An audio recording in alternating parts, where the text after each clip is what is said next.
March কয়লা নিয়ে আফ্রিকার দেশ মোজাম্বিক থেকে দুবাইয়ের দিকে যাচ্ছিল বাংলাদেশি জাহাজ এমভি আবদুল্লাহ। ওই সময় জাহাজের 12 নটিক্যাল দূরে একটি ফিশিং বোট দেখতে পাই জাহাজটির মাস্টার আব্দুর রশিদ। ওই জাহাজে অবস্থান করছিল জলদস্যুরা। এ সময় জলদস্যুরা যাতে জাহাজে উঠতে না পারে সেজন্য জাহাজের মাস্টার ডানে বাইয়ে গিয়ে স্পিড বাড়িয়ে জলদস্যুর ফিশিং বোটটি ডুবানোর চেষ্টা করেন। বেও তোলা হয় যাতে ফিশিং বোটটি উল্টে যায়, কিন্তু এরপরও ফিশিং বোট থেকে এক জলদস্যু জাহাজে উঠে পড়েন। ওই জলদস্যুই উঠে এমভি আবদুল্লাহ জাহাজের ব্রিজের অর্থাৎ যেখান থেকে জাহাজ পরিচালনা করা হয় সেদিকে বন্দুক তাক করে কয়েক রাউন্ড গুলি করেন। শুরুতেই এভাবে জাহাজে থাকা 23 নাবিককে জিম্মি করে জলদস্যুরা।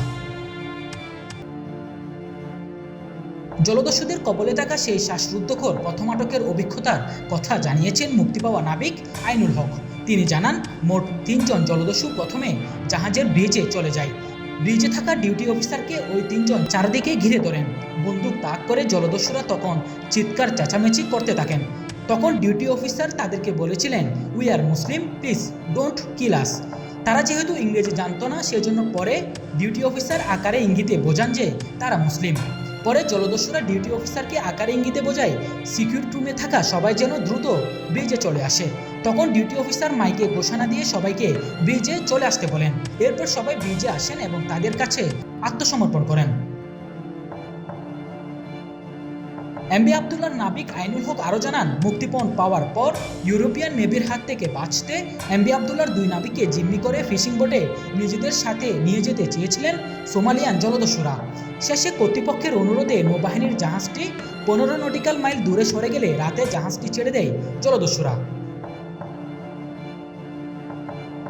নাবিক আইনুল হক আরও জানান, জলদস্যুদের সাথে মেশিনগান ছাড়াও ছিল রকেট লঞ্চার। মুক্তিপণ না দিলে সবাইকে গুলি করে মারার পাশাপাশি জাহাজ উড়িয়ে দেওয়ার হুমকিও দেয় জলদস্যুরা।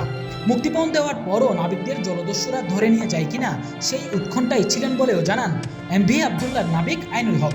শেষ পর্যন্ত মুক্তি পেয়ে স্বদেশে ফিরতে পেরে খুশি আইনুল ও তার স্বজনেরা। জাহাজে থাকা আরেক নাবিক মোহাম্মদ আমিয়ার হক জানান, ওই সময় আমরা মনে করেছিলাম সবাইকে মেরে ফেলা হবে, কারণ আমরা এরকম পরিস্থিতির মধ্যে আর কোনোদিন পড়িনি। কেউ কেউ আল্লাহকে স্মরণ করে মৃত্যুর জন্য প্রস্তুত হয়ে যান। তারা অবশ্যই আমাদের ফিজিক্যাল আঘাত করেননি, কিন্তু মানসিকভাবে অনেক টর্চার করেন। উল্লেখ্য, গত 12 মার্চ ভারত মহাসাগরে সোমালিয়ান জলদস্যুদের কবলে পড়ে বাংলাদেশি জাহাজ এমভি আবদুল্লাহ। গত 23 এপ্রিল মুক্তিপণ দিয়ে 33 দিনের জিম্মি দশা থেকে মুক্তি হয় বাংলাদেশি জাহাজ ও 23 নাবিক।